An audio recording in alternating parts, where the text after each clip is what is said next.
What is going on, everybody? Sailor Turn Gamer is here, and we are back in the building, coming at you with another Anthem video. With everything going on now in Anthem, we recently got a response from Bioware, and now there are some new changes to the way loot drop now functions in Grandmaster difficulty. Also, we are going to talk a little bit about the new power scaling situation and why I think it's the best thing the game has introduced since launch. Stay here and you'll be officially up to date on the latest in Anthem, ranging from patch notes, news and updates, community Q&A roundups, educational videos, and much more. If you enjoy the video, please be sure to give it a like and a share and join the fleet by hitting that sub button. Now let's get into the talk. First, let me say with the changes we are going to talk about, there are also some new items in the store. Enjoy that shot. Now let's move on. In the latest server-side update, Bioware made some notable changes to the loot drop rate in specific scenarios, which is a live in-game change right now, no download required. These changes are two very important, awesome changes. First change is that Masterwork and Legendary drop rates have been increased for Grandmaster 2 and Grandmaster 3 difficulty levels. Also, Masterwork and Legendary drop rates have been increased for harder enemies at all difficulty levels. This includes Legendary Titans, Epic Titans, Legendary Furies, Legendary Acid Ursex, and Legendary Luminary Elders. So that is awesome. It's going to be a lot easier to get those Masterworks and get those legendary items to drop. Now this excites me because change can be good. Now, with change, there are going to be people that love change and there are going to be people that don't. There's a fence and there are always people on both sides of the fence. And it's up to you, the player, the listener, the viewer, to decide what part of that fence you are on once you get a chance to experience that update. Now, let's talk about how the power scaling basically works. Anybody that is curious.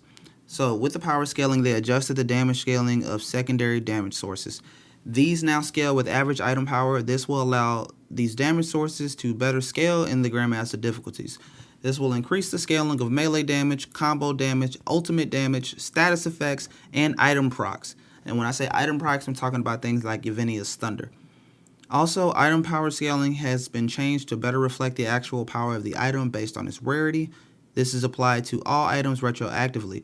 Players will see the power of their items go up. So that's what we are talking about when we're referring to the power scaling. And when I was referring to that proverbial fence that you have to choose to be, what side are you on? Either you're for it or against it. Let me set the scene with a story from a player's personal point of view on that. So, the story goes like this. Well, I built everything on the foundation of using epics rather than the vast majority of masterwork or legendary items. This is because I could control the outcome of epics more readily. I discovered that epics granted me many of the exact same inscriptions as Masterworks and Legendary Gear. Since Masterwork and Legendary Gear often has one good roll and 3 bogus rolls, I decided to just control the rolls on epics for the vast majority of my set. These components especially. I did use Masterwork weapons. For that, I crafted myself to get the multiple charge bonuses and buff modifiers. The foundation of my build were epic universal components. You know, the ones that most people avoid because they have low armor and shield.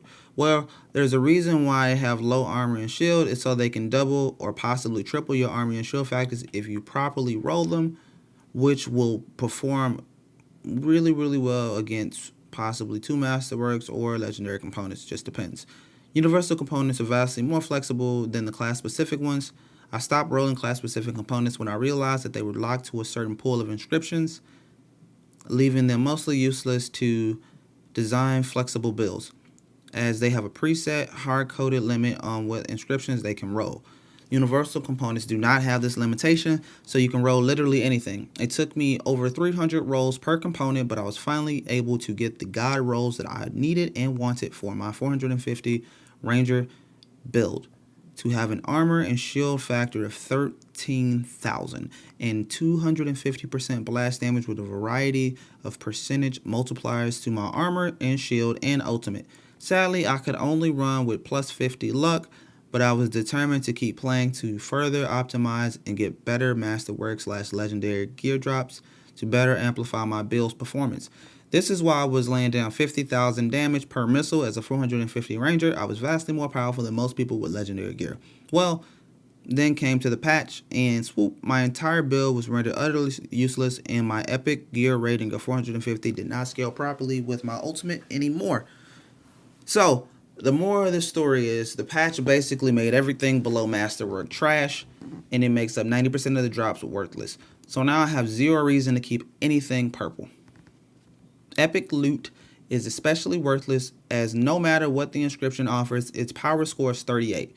You will perform vastly better with brainlessly slapping on anything for its power score alone. If you're trying to min-max, the only inscriptions you need to care about is percentage damage inscriptions, as that scale beautifully with the modifier. This means you should only worry about wearing anything that is of the highest power score and equipped as little as possible in the process. This story is but a part of the conversation and narrative that loot doesn't matter anymore. And with every conversation and dialogue, you need a rebuttal. And here is the rebuttal. Gear score only affects melee damage, ultimate damage, combo damage, and damage from Masterwork bonuses. That is something that we already know. We already understand that is what gear score primarily affects. If you don't care about those damage types, specifically for your active build that you're trying to achieve, like if you're going for a weapon build or a skill focus build or harvesting build, like if you don't care about that, then it's not a big deal. Melee, ultimate, and combo damage, while it's important and it's a good thing to take into account for the end game, it only makes up a fraction of what's important for your end game build. Even ignoring the obvious survivability issues of playing with no components or limited components or different tiered components, your damage outpost is extremely dependent on the other stats beyond your base damage, which leads to an obvious conclusion that a healthy mix of masterwork and legendaries will give you the strongest melee and ultimate base build. The strength of such a build is more dependent on specific skills, components, and inscriptions and scales, and even better than any other kind of build in the game because ultimate speed, skill speed, and damage and all synergy more efficiently than weapon damage bonus, which were linear in nature, and crit was the only true modifier. My apologies for messing that up. But basically, what we're trying to say here is that the realization, what I come to and what some other players have come to, is that there's a true path now in the game. It doesn't seem that way for some players, but I also feel like maybe the level progression is fixed. Because when you break this whole thing down with what was just added into the game, there is a progression that's here. So of course, at your highest of highest tiers, you would, if you had legendaries with the best main stats and secondary stats, and you had the ones you wanted, it's like, wow, yeah, you're a god, and you probably can go through GM3 with no issues whatsoever. But to get those, you're probably going to have to grind GM2 to even achieve that. If you're not at that level, then you won't have those pieces of gear, or at least you shouldn't. So we already know now that the pinnacle of builds is the perfect legendary full set. But then what's under that? Probably Masterworks with synergistic roles are more than likely going to be better than a set of legendaries that don't have great main stats. So now that's something that you can achieve. And then you can have as many legendaries as you want, but if those main stats aren't right, then I'm sure if you had a full set of Masterworks with great stats, then it's going to be better than a full set of legendaries. It just is, because their main stats are still important. And at the very bottom of that, you have your epics. Yes, we talked about a player who was upset because they spent so much time dedicating their gameplay hours to crafting this really fantastic build that surrounded itself around epic level components and epic level gear items. But I think, and I truly feel like with the changes that Bioware has made, there is a path to progression. Because when you think about it, would you want to be going through GM3 and GM2 level content using a full set of epic? I mean, yeah, it would be cool, but would it really make any sense? Imagine a new player playing this game for the very first time, going through the level progression, being a level 30 javelin, going through hard level missions. Finally starting to get Masterworks. They're accumulating Masterworks, but they're still using epic level mods. Well, they're probably going to be doing GM1 content.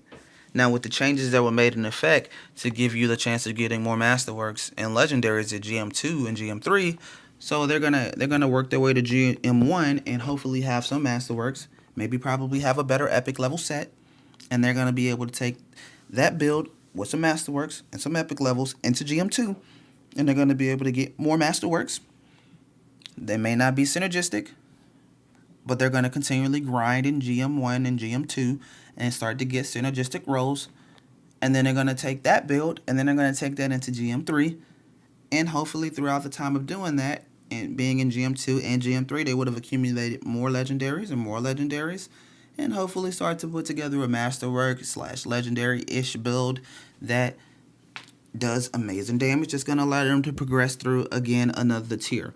I feel like with the change that was made today, that level progression is a lot easier to see than it was yesterday. Now, I just talked about a new player playing this game, or a player that's not at the quote-unquote Grandmaster endgame yet. This can really benefit them. For myself, or a player like the person that was we were talking about at the beginning of the post, or for any player out there that's pretty far in the game, having this change happen now after you've already had builds that you've been using for X amount of time could possibly be upsetting or possibly interrupt some of the build things you had going on. But I think that if we take the time to think about what this means in the grand scheme of things for the game, then we can really appreciate the change in itself. And now, we also have reasons to move on to other tiers. Like, there's a reason to go to GM3 if you can actually make it there. And if not, there's a reason to consistently stay in GM2 until you get the right gear to get into GM3, to get more and more and more builds. Eventually, the player base is going to consistently stay in GM3. Maybe not now, but eventually. And I think that with this change, it allows that to actually come into fruition and allows it to be a lot clearer. Now, hopefully, Bioware can do some things with their instructions in-game and actually update some of the text when you're loading into a mission and you're choosing your difficulty settings and it tells you your desired gear score and what you can get from this. Hopefully, they update that text to kind of say something along the lines of, hey, if you're doing a GM1 mission, you probably have epic level gear items or something like that to help the players understand, like, oh, I got epic level gear items, I'm trying to get some Masterworks, I'm gonna do GM1, and oh man, I got a cool epic level build that I got when I was doing hard missions and GM1 missions, and now I started to get some Masterworks. I'm gonna go do GM2. Oh man, I got a nice GM2 set and it's getting pretty nice, it's getting pretty synergistic. I'm gonna go do GM3 because I started to get some legendaries to go with that, and so on and so forth, to make that a lot easier to understand. Those are my thoughts on that. And now I want to move on to talk about something that is an issue with the Ranger. Now, there are a lot of issues with the Ranger. The Ranger is definitely the least desired javelin as far as performance in the game. I don't think anyone can debate that. He needs an overhaul. Bad. But what someone in the community noticed, I wanted to talk about that because we actually got a response from Bioware on that issue. So the Ranger has a component called Vanguard's Badge, and he also has another component called Advanced Circuitry. Now, these components are bad. They need to be reworked. We've already talked about this in the past, and we're going to continue to talk about this in the future as the new things continue to develop until we get fixes. But when it comes to those two components, the Ranger's Legendary and Masterwork components are broken and they require fixing. The 30% melee damage modifier only applies to the Ranger's standard melee attacks and not their AoE jump up in the air smash down attack, which is unfortunate.